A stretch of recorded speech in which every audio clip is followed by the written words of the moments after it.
What is up, everybody? It's the chairman of the United States Department of Nerds, where we are for the people, by the people, and of the people. And today is a very special day as we are live from our first ever con with the DFPN live here in Cape Girardeau, Missouri, as a part of CapeCon. A big day for us in the council members. It is awesome to be here to answer some questions and to just talk about some general pop culture and why it tastes. Really, if you have questions about making indie comic books, I'm pretty darn good and knowledgeable on indie comic books. So with that, I want to introduce my fellow council members on the table. I'll let you go first. Oh, what up, everybody? It's your homie Mac, aka your boy. If you've been rocking with my man, the chairman over on DFPN, you probably see me on a couple of shows, Eat the Cake Anime and The Smoke Pit. I am what you would call a Padawan when it comes to a lot of the comic stuff that the Jedi Master, the chairman is, right? But I'm always here. It's cool being around these guys, teaching me a little bit more because all I do is just pretty much follow everything TMNT when it comes to comics. So they're kind of bringing me into the loop on a lot of the other things. So good to be here. Good to support my guy here. And like he said, big day for us here at DFPN. First actual live show at a con for USDN. And I'm just happy to be a part of it, bro. Same. And I will echo that. It's an honor to be a council member at the first live USDN show. I am bred like a king, made as Kelvin Cayley, otherwise known as Black Mac.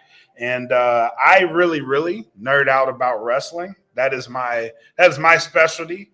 I am a stone cold nerd. If you pick up what I'm putting down. You pick that up. but I like to equate wrestling with a lot of things, and one of the things that got me into comics was wrestling.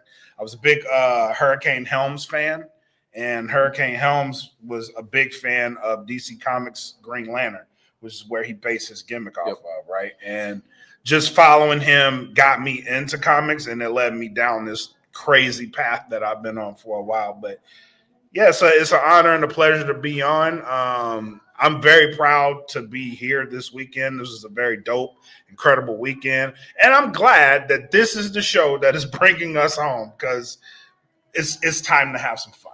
Let's get after it, man. So it's been a lot nicer to have a whole lot more people in here. But, sir, in the back, you got any questions about indie comics or comics in general? What's your guys' favorite series? Favorite series? Ooh, that's a good one. For me, it's going to be some James Tynion and Boom Studios, Something is Killing the Children. I can't recommend that book enough, especially since it was just announced that they're going to be getting a TV movie or just a movie in general. I think they're getting an animated series, and I think that's huge for the comic book world as a whole, as an independent comic is getting a TV series. So that's my answer. Yep, and like I said, I'm a big Teenage Mutant Ninja Turtles comic fan, and that's more from being a kid watching the cartoon growing up and then figuring out, it's based on a comic series and not just a random thing. So I will say it was eye-opening learning about the Turtles in the 80s on the cartoon and then reading the comics. You're like, oh, this is way different, right? This is some real stuff. But as I got older, you start to appreciate that more, right? I will say it's kind of, you get to a point where you just have to accept, I don't know if you've seen the newest Turtle movie, the Mutant Mayhem. My youngest liked it. I was looking at it like, it's not for me getting a new generation of Turtle fans, but I'm excited. Obviously, Lash Ronin did real well for them. They packaged that up, movie in the making from all the reports I'm seeing. So R-rated should be a good time for me. Not sure if I'm going to take my 8-year-old to see it, but that's my favorite series there. Me to see it if it comes out while we're around. For me, I am a big Infinity Gauntlet saga person. Just the rise of Thanos and the story they told with him and how he became the Mad Titan and everything that came from him getting the gems and what that led to. It's one of those things. I was okay with the Infinity Saga and the MCU, but they missed out on a lot of great stuff that they could have drawn from. One being how Thanos' relationship with death could have played out. That I feel like they could have. That's They could have. definitely a big missed opportunity. Yeah, it was there. definitely. It still presented itself, and they never really pulled the trigger on it. But I feel like they could have made that a very, very great story. Not mad at what they told, because it's one of the best things that they've done, obviously. But that whole saga, like when they first announced Thanos was coming, I was like first in line. Take my money. I can camp out here. We don't have to go anywhere. I love it. But that would be my answer, is the Infinity series. So we got a couple of questions here in the chat, and Caitlin wants to know, what comic would you recommend for a new Red Hood fan? Caitlin, I can't speak a whole lot about Red Hood. I do know that the current run of the Red Hood was cut short by something that was said by the author of that comic book. So DC did put a stop to it, which was a shame, because there is a lot of potential there for that book. But as a fan who I focus a lot more on indie comics and not necessarily DC or Marvel, it's hard for me to put a recommendation out there for you on that. And I wish I could give you a better answer than that. And then we got some Cast in the Spotlight fellas in here, and they want to know how we would rank the 4 turtles from favorite to least. I'll let you go with that one first. That's a tough one. It's not, but it's kind of corny. So, and I'll tell you why.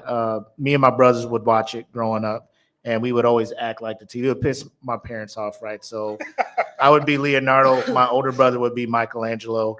And then the younger brother, like, he would just, like, these are the 2 turtles you got to pick from, right? Like, you're either Raph or Donatello. Most of the time, he was Donatello.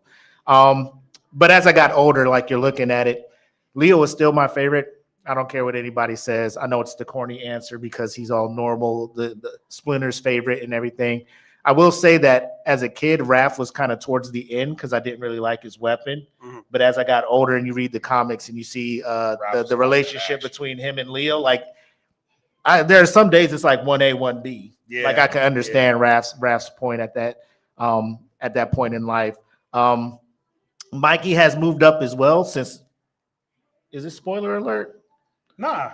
No. You know, if I talk Last Ronin, you know, if you haven't, like, by now, holding back. We're giving spoilers. Last Ronin, all the other turtles are dead. There's one left. Everybody's like, who could it be? It's Michelangelo. And seeing him evolve from the party, you know, as he was portrayed in cartoons, like, most people would still, like, see him in any kind of media on TV. They never really get into how serious the turtles get. So even the Michael Bay movies, they still kind of have Mikey being the youngest, obviously 14, 15, being a kid. Seeing him as the Last Ronin and seeing that he's about that action, I'm like, okay, Mikey, you know. And then Donnie, you know, no love lost. Like, I had to put somebody at 4, Donnie. So I got Leo, Raph, Mike, and Donnie as my lineup. Best to worst? Best to worst. Oh, okay. Ralph, because Ralph was about that action at all times. About them hands. Ralph, and I feel like, so me and my brother kind of have that relationship to where, like, I'm younger than he is, but you know, I kind of see myself, like, in that leadership role sometimes, and he'd be like, "Man, hey, listen, I'm the big brother. Chill out." Yeah. You know what I mean? Like, nah, bro, I got it. I got it. I've been out here. I've been grinding. I can get it. So Ralph, I always kind of related to, because of me and my older brother. So Ralph, Leo's obviously second. Because of that, he is the leader in the leadership role, but he does give the turtles a lot of grace at times. You know what I mean? Like, he lets them do their thing and tries not to overstep his bounds as a leader, which I think is an underrated quality. Yeah, it really is. Without the Last Ronin, I have to put Donatello in 3rd place. Just because his brains is the glue that keeps everybody together. True. He's constantly thinking of ways to get them better or make them better. But I think that's a very underrated, underappreciated quality that he has. and then Mikey. Not because he is the least, but yeah, it's just there's a lot more depth to the other people for me without going into the last runner. But the last runner, he actually is like Mikey might be that dude. Oh yeah. Mikey might just be Yeah, that dude. he's So, that guy. Shout out to our bro Rob in the chat who said, Raph, Leo, Mike, and Donnie. Oh, great. I don't think there's a wrong answer to this, but I'm going to go Raph just simply because the dude was a complete underrated badass in the comic book. Then I'll go Mikey because Last Run is probably my favorite Ninja Turtles of all time. Mhm. Then I'm going to go Leo and Donnie, and that's not a knock on any of the Ninja Turtles because I'm a huge fan of the Ninja Turtles. So I will give Donatello his respects. If you're playing the NES Ninja Turtle game, save Bro. Donnie for last. yes, Bro. Because his Yes. bow staff is a cheat code out there. All right, so 100%. if we're picking him in the NES, Yes. Donnie is my guy, right? Yes, 100%. you want that standoff. Yes. Great questions. Keep the questions coming in the chat, but we'll turn a little bit more of attention toward a little bit of indie comics and kind of what I've been doing here lately within the world of indie comics until we get more questions. Mhm. So many months ago, I was kind of like at a loss in direction of what I wanted to do with the United States Department of Nerds. And I got an email. And it was like, hey, could I come on your podcast and discuss my new comic book? I was like, hell yeah. I need something to do. Let's do that. So we get that set up. And then it kind of become a snowball effect after that, where I was getting emails or just DMs left and right, basically going, hey, can I come on the podcast? Can I come on the podcast and talk about my work? So it's really been like smooth, like literally not even 30 minutes ago, I was answering an email for another indie creator wanting to come on the United States Department of Nerds and discuss their upcoming comic book that they're going to be kicking off on Kickstarter. Well, it's already live on Kickstarter, but they want to come on and talk about it to see if we can't get them pushed over the line and get them funded, which is a really cool thing that I get to do, is help creators get their comic book to the next level and get it, promote it, and fund it. That way they can bring that comic book to the masses of people at cons just like this one. So I've been really thankful in that aspect to be able to get to do that and to bring something different to the world of comic books, where those creators, those indie creators, aren't getting the love that the big name creators do get at Marvel and DC and Image.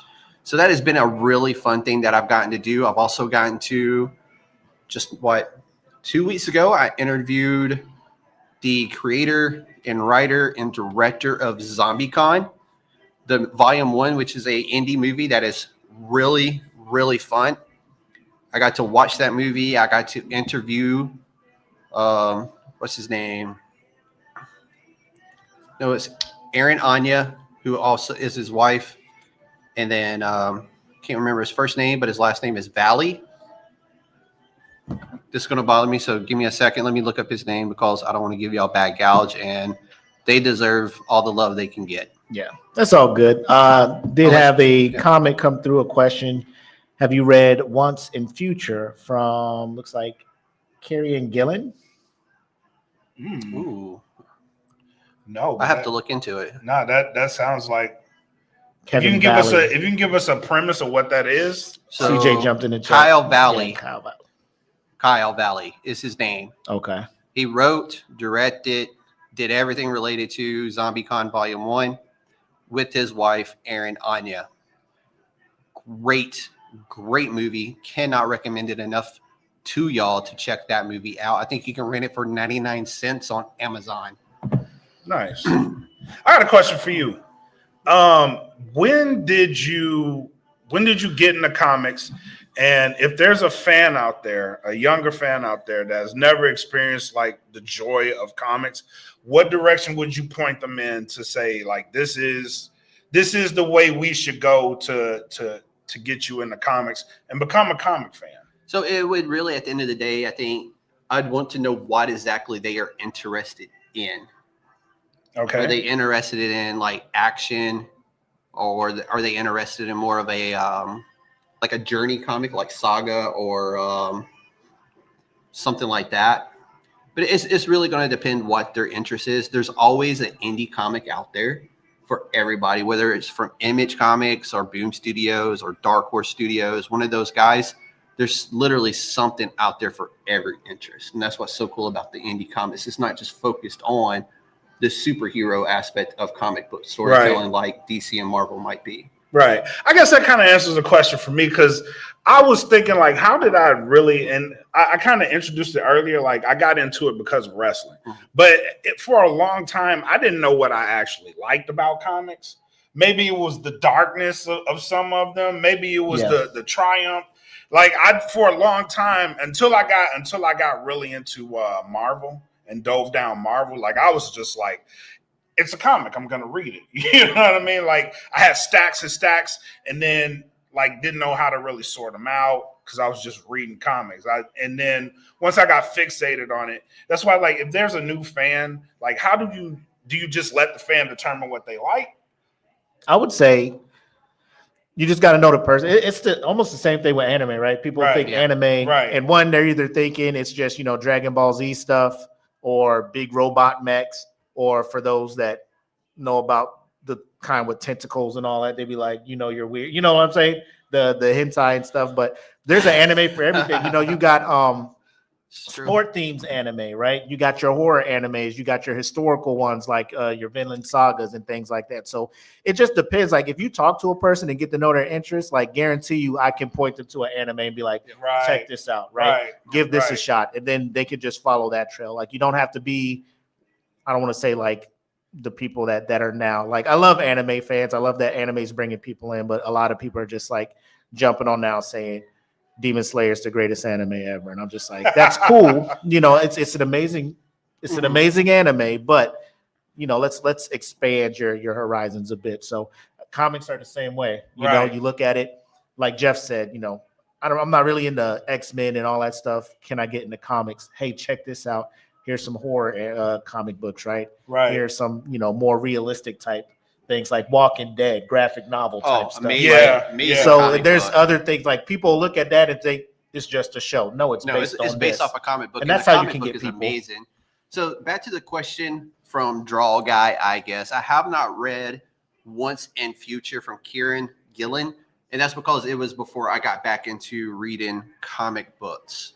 So I didn't get back into reading comic books till pretty much 2022, I think, and then it's just been uphill for me since then, getting back into them. And it all started because my daughter wanted to stop by the comic book shop and see what's there. And then as we were walking around, I started seeing titles from when I was a kid that brought back good memories for me. And I was like, I want to feel that again. So I started reading Spawn again, and it just, I've been back in the saddle, so to speak, once again. So it's been really cool. Nice. But I will check out Once and Future because that's really up my alley from Boom Studios. And it was a shame to see that the owner recently sold Boom Studios, but I think it's a positive direction for those guys because the owner is looking to do new and different things. And he's a great guy who brought us a lot of great comic books during his time at Boom Studios. So I'm wishing him the best of luck. I got a question real quick. A lot of people have gravitated, or would you think that more people have gravitated towards checking out comics and stuff with the popularity of MCU, a lot of things like that? Like people go watch the movie and probably want to know more. Because I will say, I noticed the boom of like YouTube channels that sit down and break down, like movies are coming up and they're just like, here's a backstory of this character. It wasn't just the MCU coming on board. It did see a big push, but what really gave comic books another big push was when COVID hit, because people are going to comic book shops for board games and that kind of stuff.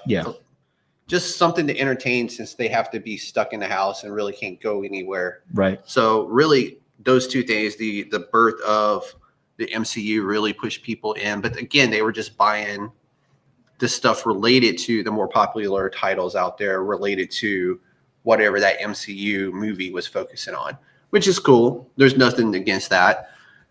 It's just a whole lot more world out there to discover when it comes to comic books. So So anybody else in the chat, y'all keep those questions coming. Yes, sir. So you all, you were talking about indie comics and all that. So of course, one of the big things with indies is like it gets kind of difficult to find some of that stuff because it gets like buried under a bunch of stuff, don't have as much marketing and all that. So what do you guys think is like, how do you all go about finding like new series and all that to read? That's a great question. So for me, it's New Comic Book Day. I hit my LCS on Wednesday, and I scroll, and if I see something that catches my interest, I give it a shot. Some of my favorite comic books out there were just something that I found on the shelf randomly and was just like, this looks interesting. Let me read this, and fell in love with it. And so that's how I did it.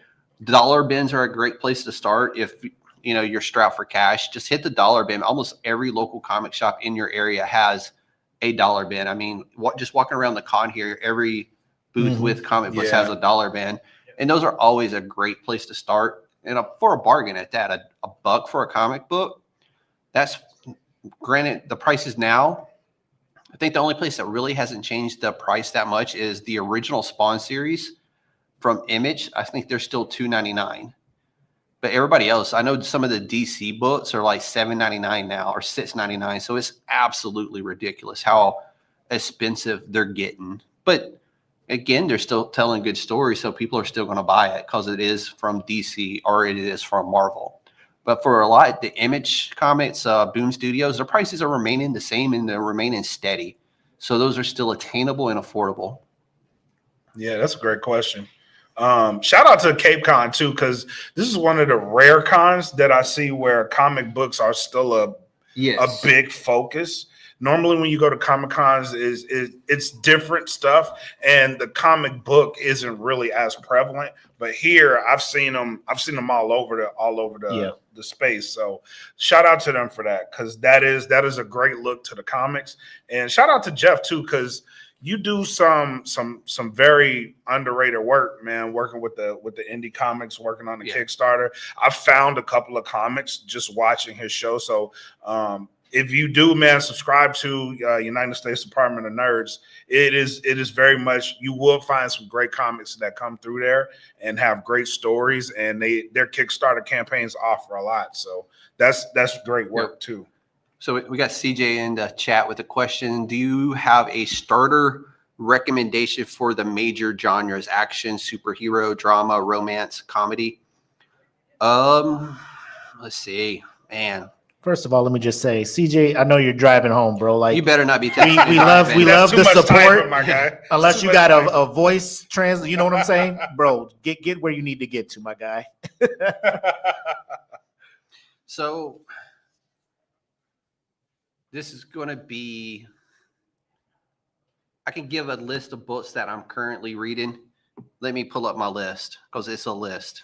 While you look for one, I'm a rattle off one off the top of my head. Go for it. I like the superhero genre because there's a little bit of everything integrated into it, right? Especially if you're starting. You better be safe, CJ. I would recommend going to starting with Marvel. If you're into the big stuff, because there's a lot of love triangles in there that are high key funny. Yeah. That are high key funny. And there's a lot of pairings in there that are very interesting beyond what you see on the movie screen. There's a lot of pairings that happen in the comics. If I had to point anywhere, I'd start with the Uncanny X-Men, because that just branches off into a lot of different soap opera with superpowers. Yes. Yes. So we'll get this started. I have I'll start with 30 Days of Night, Fallen Sun, which is the follow-up to the movie 30 Days of Night. It was a great read, and it's just a bloody mess, just like the movie was. For the kiddos, Adventure Time has a comic book.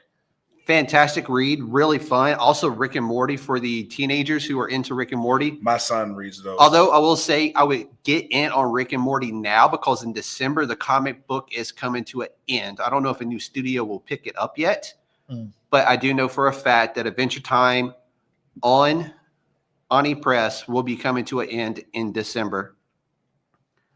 Let's see here. Find another good one. Be Not Afraid is another horror book. It's similar to The Omen or Children of the Corn, and just another really, really good book. Blood and Thunder is really fun. So if you're into sci-fi about a bounty hunter with a gun that talks, and she's trying to recapture escaped convicts from a planet that is a prison.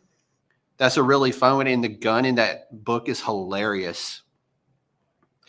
Catacombs of Torment, which is from Ani Press and EC Comics.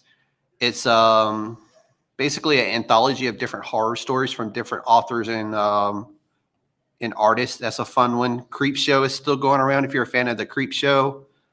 Cul-de-sac. Oh, man, this book is... So all those people living in the burbs, that's something for you. That's a horror book. I do read a lot of horror. But from DC, I will say the new DCKO has been good. DC's Zatanna has a new run right now going on. There's all the Spawns are still going on. So you can literally, if you're into Spawn, they have something for everybody right now. Escape is a really good one. It's about a war, but the people are animals. So it's literally like an animal trying to escape during like the Vietnam War. Mm-hmm. So that one's kind of cool. As you talking about them, I'm adding them because. And then this one's really good. Everything Dead and Dying. So it's basically the Oregon Trail with zombies, and it's absolutely awesome. I like that premise. You had me at zombies. And then Exquisite Corpses again by James Tinian. Basically how this story is going, James Tinian and the creators of the comic book are literally playing a board game to determine which of their main characters will die in the next issue of the comic book. It's really dope. James Tinian and Michael Walsh, fantastic on that book. Let's see. I just did a big backlog of comic books here recently, so I got a lot of stuff going on right here. Hello Darkness, which is an anthology horror series from Boom Studios. It's also a lot of stuff in there by R.L. Stine. It's really based off his work, and it's really, really good. Anything from Ghost Machine, talking like Rook Exodus. What else is in there? Geiger. Hornsby and Halo. Junkyard Joe. Anything, and I do mean anything, from Ghost Machine. Jeff Johns, who's a brilliant writer who worked on Batman back in the day, is the main writer over there. It's his promotion basically with Ghost Machine. Phenomenal stuff coming from those guys over there. If you're a big fan of Invincible, although the comic book may not still be going, you can still get the compendiums for that. But currently, Battle Beast, who's one of everybody's favorite characters from that series, has his own comic book run going on right now. Nice. And that one has been really good and really fun. Another one from Boom Studios, if you're into like witch hunting and monster hunting and stuff like that, it's by Tini Howard. It's called A Marian Heretic. And it's basically about a nun who hunts witches and monsters. And it's been a very fun series. And it's only one issue out right now, so you can literally go pick up issue 1 and get ready for issue 2. So, and that's just an absolutely fun one. Yeah. But I think that's a good. What's up, Rob? What up, Rob? His question: how do you handle it when you find a comic you find interesting, but a few mags in you find out that it's been discontinued? Do you finish the run or do you just let it go? So if I can find it, I will buy it. And that's just me. I can't just leave it incomplete. I don't think I've run into a situation like that recently where I was just like, you got to be kidding me. Because 9 times out of 10, you can go to the publisher's website and get the rest of the series. Or you can just do what I like to do, and that's just drive around and go to different comic book shops and hunt it the old-fashioned way, which is always a lot of fun because you may discover something you've never seen before. Yeah, I would just say, and this is just me, like if you pick up a magazine, a comic, and it's good, and you see online that they stopped it, I wouldn't stop buying it because you're still supporting the creator. You're still Yeah. supporting those people Yeah. that did that work. And, nowadays you get enough people on board, you make enough noise, people will pick it back up. They'll find another publisher or somebody to support them and get it out there. I mean, I've been seeing a lot of that lately. yeah. I mean, it's the same thing with anything out there, man. Like if you get enough fans on board, people passionate about it. And me, I'm a sucker for supporting, man. Somebody took this chance to draw this and put their idea, put it out there for the masses. And it's been discontinued, but if there's still issues out there, I combine support and promote things like that. Like I'm 10 toes down for it. It's no different than in, anime. You have manga that gets discontinued and you're just like, well, All why the finish time. watching it? Like, Yeah. why finish reading it? Because the author wants to complete its story, his story, her story. So go give them that respect to finish that story. I'm still looking Yeah. for a few issues of Banana Fish myself for my daughter. So, Yep. But if I can give one more recommendation, it's a book by Aubrey Sitterson. It's called Free Planet. It is basically about a planet that goes to war to get its freedom.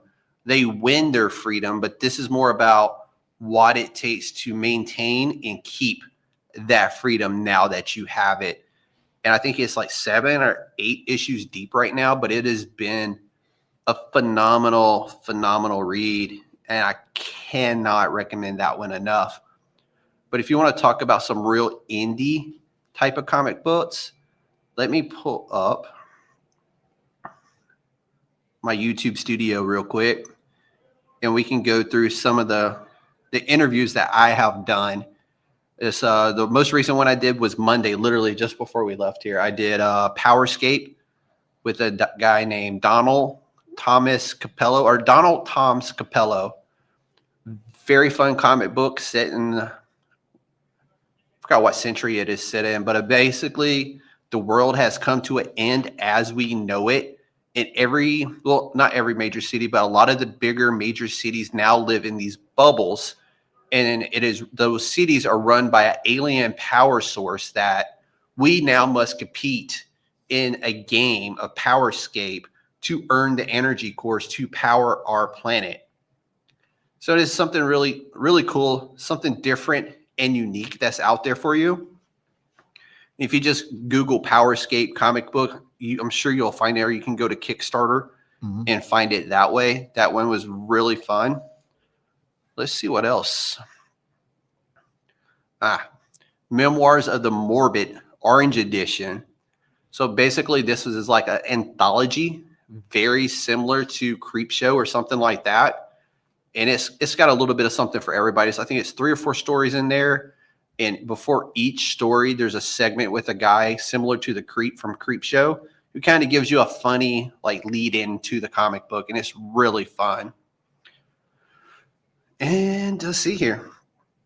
Quickwire #1 is about to come out from Apogee Comics.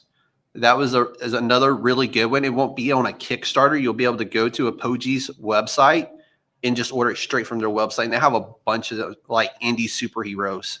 So that one's a lot of fun as well. The Plague, which I know you fell in love with, takes place in New Orleans after basically something similar to COVID happens. And the big farm is trying to clean up a mess.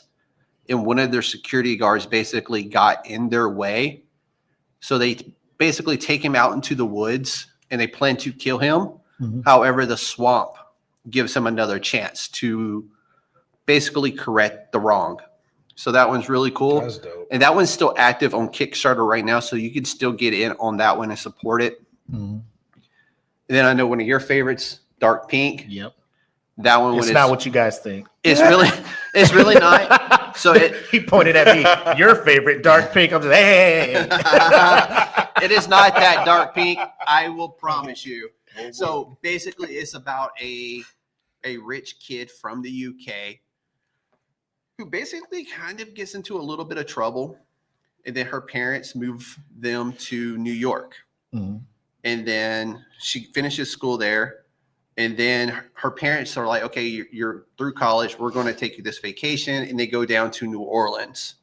Something happens to her parents in New Orleans. And now she basically sells what she has, packs everything up, and she goes to New Orleans and she basically starts a private investigation firm to basically find her parents. It's a really fun one. It's done by Christopher Ford. Mhm. And it's got some amazing artists on that book. You can still get in on Kickstarter on that one and do a late pledge. But have all been just like really phenomenal books. Let's see. In Our Dreams Awake, issue number 3 is basically about a guy who goes to sleep in one world and wakes up in another world.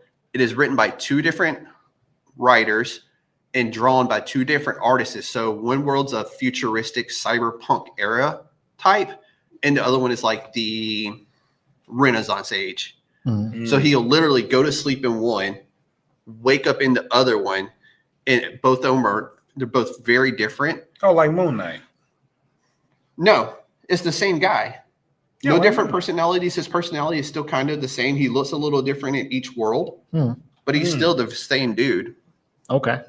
And another one of my favorites was Shock-Headed Peter by E.B. Coogan and Jessica Silvetti. That one is a volume 2 of a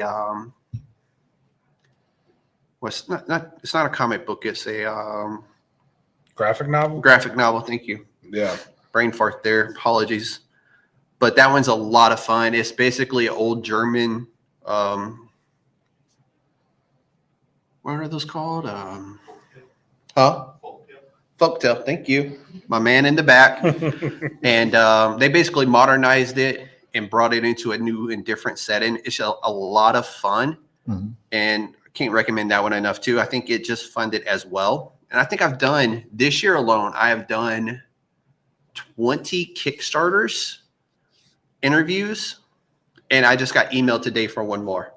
So the business is booming, and I'm here to support it in whatever way I can. And giving them a spotlight is basically what the United States Department of Nerds has become. And I will hopefully continue to do it until I can't, because it's a lot of fun helping those guys out and putting a spotlight on them. Mhm. Shades of Beyond, The Wall of Sleep. Can I shout out an indie creator real Yes. quick? Which I found them at a CapeCon about 10 years back almost. Mhm. And it's Sigma Comics. And all of their comics that they write are about animal, like superheroes who save animals. Mhm. Not humans, just animals. But Oh, okay. 100% of their not 100%, about 80% of their proceeds Mhm. that they get from their Kickstarter campaigns, they donated to charities that help out animals. Oh no, that's a good shout out right there. I like that. Yes, they're really dope. And they work with people like Mike Barron. If you know, he's behind the Flash and Punisher. Yeah. So they work with a couple of big name writers, but very, very. I want to make sure I give them that spotlight because I've been following them for a while. Like that. Yeah, I've been following them for a while, and they are a very dope comic studio, and what a great cause. So I got another question here. Sigma Comics. So how did you learn about these indie comics, and how do you recommend others learn of indie comics? So for me, it was basically through Instagram, Blue Sky, Facebook, and you just do a quick search on those platforms for indie comics. And for me, like I said earlier, I was kind of having an identity crisis at USDN where I really didn't know what I wanted to do, but I kind of knew I wanted to do. So I was doing a lot of like weekly comic books, like, hey, this is what I'm reading and stuff like that. And one day I was like, I want to get into interviewing comic creators with no intent of really focusing on indie comics specifically. It just kind of happened that way. And it all started with one guy who gave me a chance to interview him and work with him and give him ideas as well on his comic. And it's really cool because one of the ideas I gave him was one of his biggest sellers for that campaign. So it's one of my prouder moments of of doing this is giving him that idea and him running with it and it becoming one of his bigger sellers. So that's how I learn about them. And like I was saying earlier, I do promote monthly, like a few times a month. I have a calendar and I post my calendar onto a bunch of indie Facebook groups, on Instagram, on Blue Sky, and I'll follow a lot of indie creators, and I'll follow a lot of mainstream creators as well. And I get emails from them, like I said, DMs. They literally come into me and go, "Hey, can we come on your podcast and talk about our new project?" And I've not had one where I was just like, no, that one's not my style. I always try to give everyone a shot and a chance. So that's how I did it.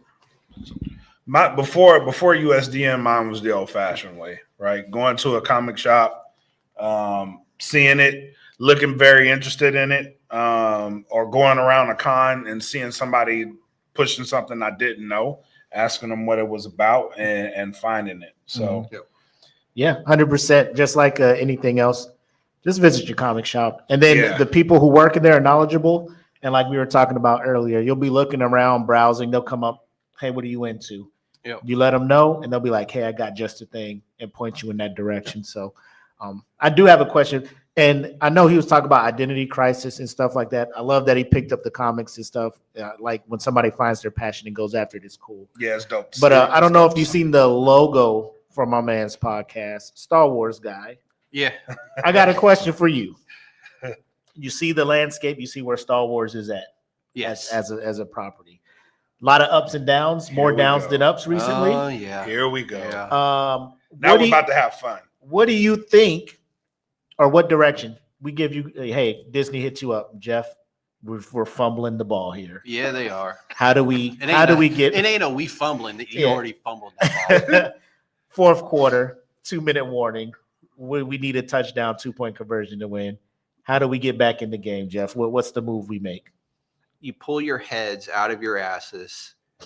You go to the books. Yes, I said the books and or the comic books, and you go to the Old Republic, Got some Amen. head or you nods go and to stuff, the New yeah. Republic, Amen. because both of them, both comic book and written book, are some of the best reads you will ever read. And they are some of the best Star Wars stories out there. The War of the Nihil is one of the best stories you will read from the Old Republic.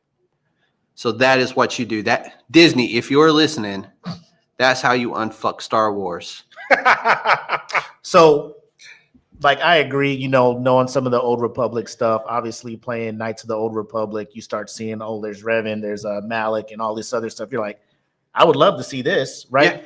Yeah. But like these new generation who's just stuck on the Skywalker stuff. Like Skywalker's a big name, and now you're introducing people who Yeah. aren't Skywalker and stuff. You're like, hey, who are these guys? So if you How want do to you promote that continue, to a new audience? if you want to continue the Skywalker stuff, you literally just go to the books. Luke did. So they never tapped into Luke's full power potential. Mm. This guy controlled a whole armada while sitting at his house. Didn't even leave his house.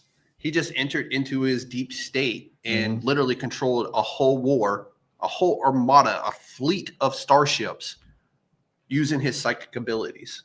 Yeah. Untapped. The dude was not to be reckoned with in the books and in the comic books. Not the hermit that was living on some planet drinking blue milk from a walrus. Yeah. That is not Luke Skywalker. Follow on. Everybody sees Luke, right? And they see Mark Hamill. Obviously, he don't look like Luke anymore. Are you okay? Obviously, I don't know if you're a fan of this Absolutely whole new recast CGI him. thing. Okay, cool. Recast him. Yeah. Mark Hamill himself says if you want to continue the Star Wars saga with the Skywalker family, he's like, recast me. It's okay. The dude Get has who? made millions. And again, Right. you're Get not Bucky. wrong. Bucky looks Yeah. just like a young Mark Hamill. Mm. And again, Mark Hamill has said, if you need to recast Right. Luke, recast Feel Luke as a free. younger actor. He's on board. Yeah. So, and CJ hit it on the head. Dark Empire was really good. And if they resurrect Palpatine one more time, I will lose my shit. Super clones, right? And there's nothing wrong You with just gotta have Palpatine. nothing wrong with Grogu. I love that it's a new and fresh story with the Mandalorian and Grogu. I'm looking forward to seeing what they do with it after fumbling season 3 with the movie. So I'm actually excited about that, and that one may actually get me out of my house and into a movie theater. Good Star Wars movie. That's all it takes. Well, that ain't it. Rise of Skywalker didn't get you. I'm playing. Let's not do that. I'm sorry. I'm sorry. I'm sorry. But yeah, outside of all right. So what are your thoughts on when they try to do something new, aka Acolyte? I don't want to say so much Book of Boba Fett, but they start trying to do these kind of side stories. What do you feel about those? There's a lot of really good stories out there, books and comic book wise, about Boba Fett that they could have used. The Acolyte could have been the perfect start for an Old Republic series. And I don't think the ball was fumbled. I think there were certain aspects of pop culture, culture in general, that was kind of shoved down our throat on that one. Yeah. That people didn't want. Yeah. It's one That's of those, fair. if you stick to, like, if they wanted to create an Old Republic story, they could have easily went to just before Palpatine came to power and him killing, what's his name? Shit. Brain farting. His master. They could have went back before that and showed us kind of like the rise of the Sith and how we became with the rule of 2 and that kind of stuff. I think that would have been great. And Rob just hit it too. The way to bring it back into focus as of right now is to restart the Jedi Academy. Start with the new Jedi Order. Bring in Mara Jade as Luke's hidden wife and his child. That is a perfect way to do it. I think if you're going to do that one, you recast Mark Hamill.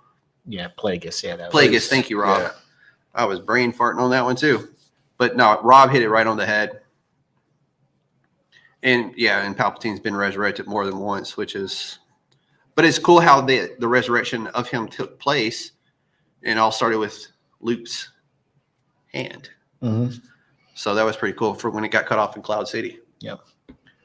Crazy they found it. I thought it would have fell down that hatch. Yeah. So I think that's really cool. But there's a lot of really great Skywalker stories out there that could be told by Disney if they would read the damn source material.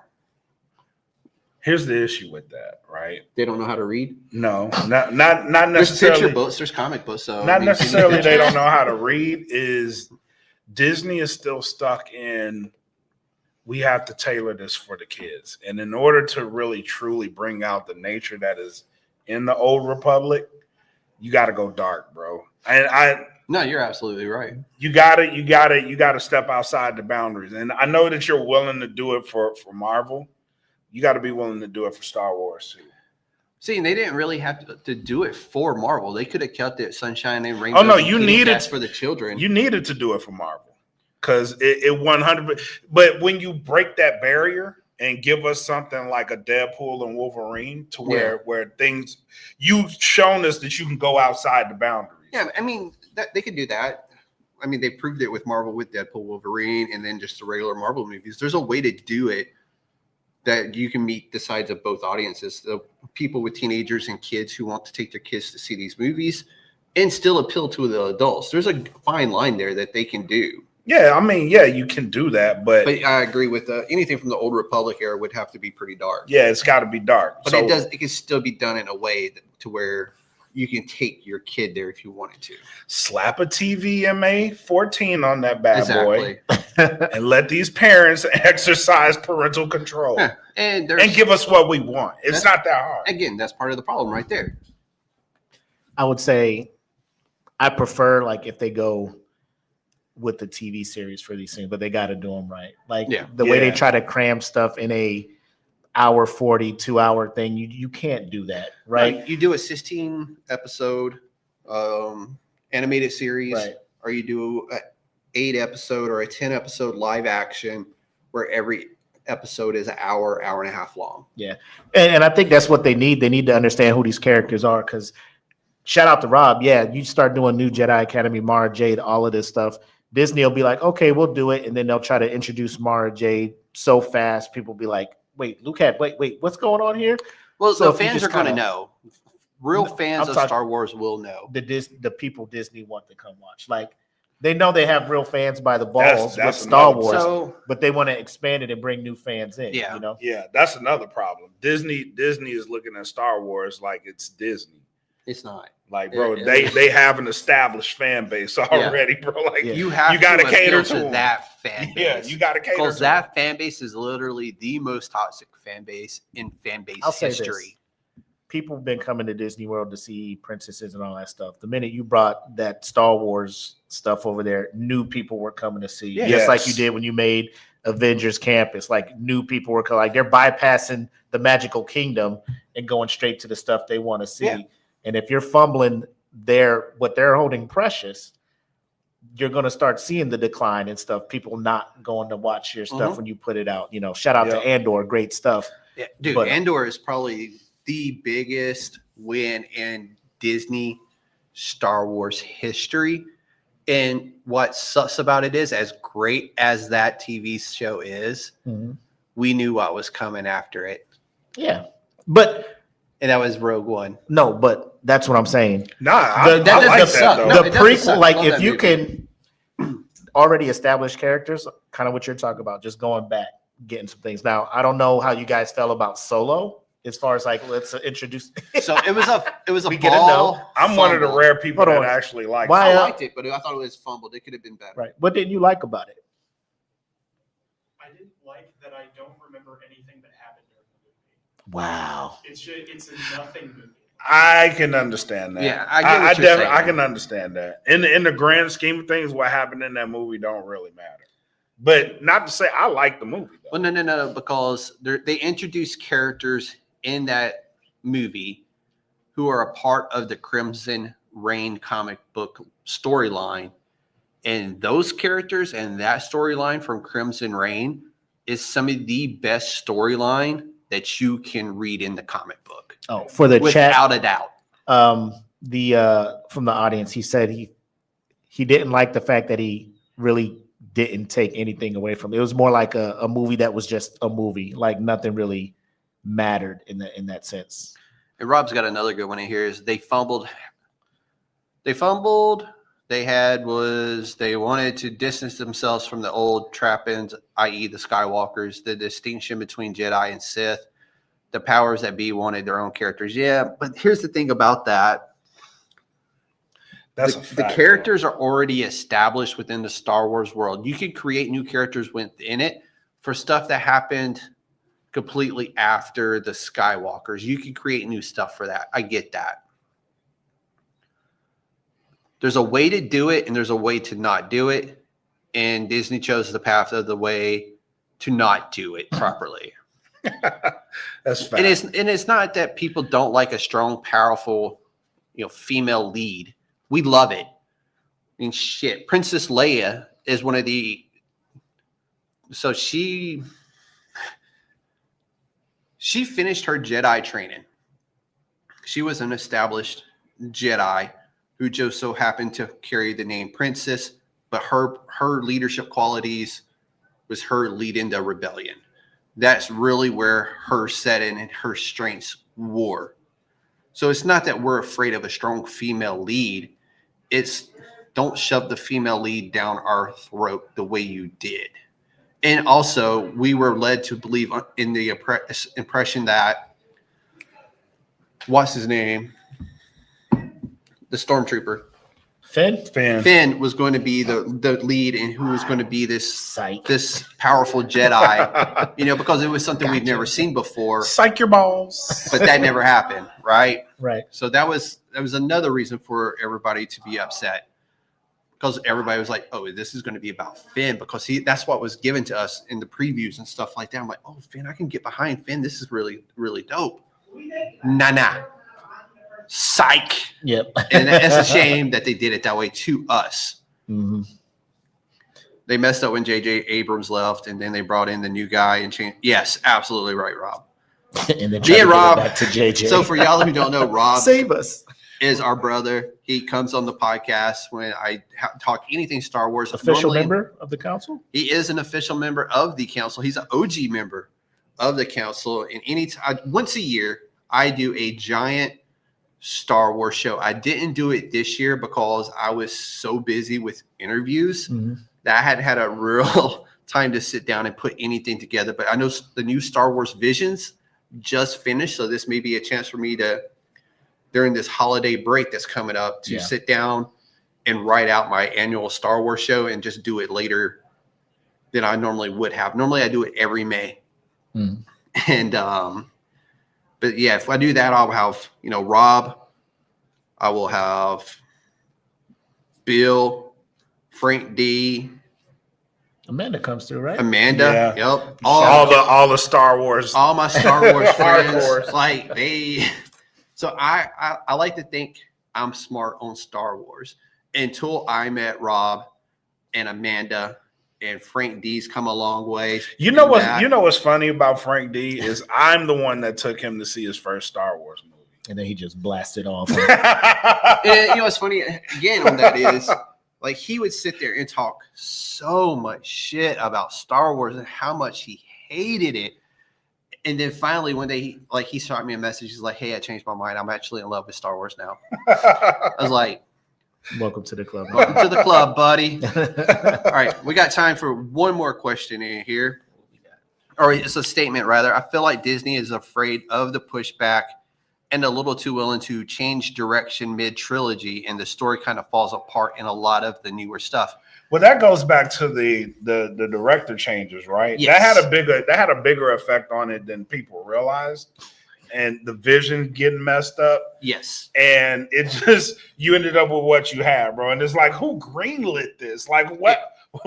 This is the movie y'all decided to give us. Like, I know y'all, there's source material that y'all could have drawn on and not gone with your own gut on this, bro. Like why? So why I know would this you is give us this? controversial, but I actually enjoyed The Acolyte because I thought the positive direction that it was going in. I thought you were going to say I like The Last Jedi.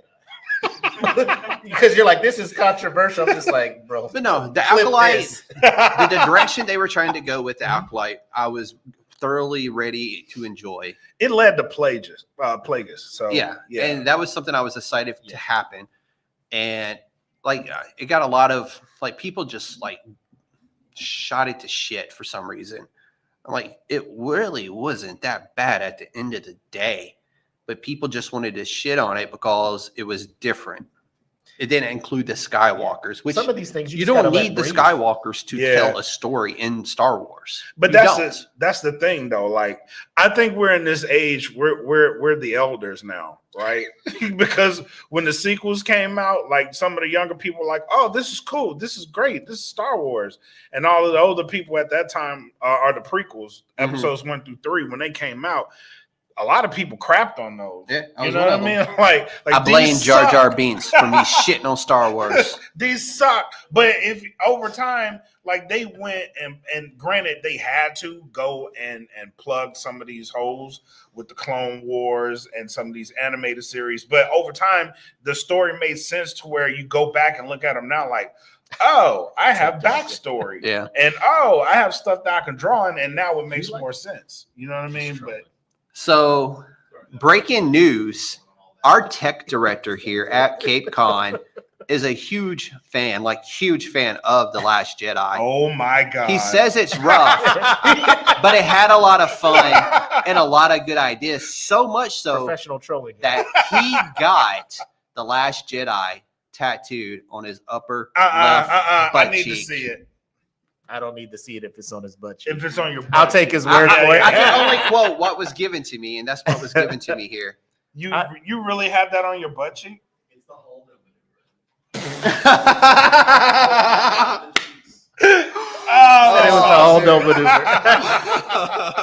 Rob said, "Ew." It's one of those that, like, I know we're short on time, but just watching that movie, I understand it's like sci-fi, it's fictional, none of it's based, but like some of the things they were doing, like you're breaking whatever limits that you already created. Like, I'm assuming Jedi power, the Force, everything's cool, but when Princess or General Leia gets blown out into space after Kylo Ren blows that up, I'm just like, So, and here's me, I'm like, Carrie Fisher, God rest her soul, passed away in real life. I'm like, this is how they write her out of the thing, right?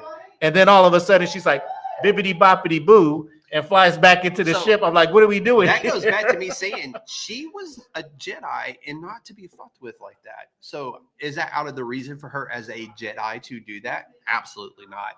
Yeah, But but did it y'all make could have. sense? Yeah, exactly. Y'all could have Absolutely y'all could not. have made it make But sense. I can at least explain it away. Yes. Exactly. If people would have Where'd she known that get she that was from? trained in the Force, because Luke completed her training. What the fuck is Like literally, We just she making gave people her Jedis? lightsaber to Rey. That was her lightsaber. That was Leia's lightsaber that she gave to Rey. Yeah. Mm. So But I don't With want to. that- I don't want to crash too much on that. she is not a Skywalker. She is a Palpatine because she is the daughter of one of Palpatine's clones. At the end of the day, how do you think she was able to shoot Force lightning with never training in Force lightning? But with that being said, we're gonna wrap it up here. I'm gonna pass it over to my boy Mac. Let y'all know where you can find him. So, like I said, the homie Mac, aka your boy.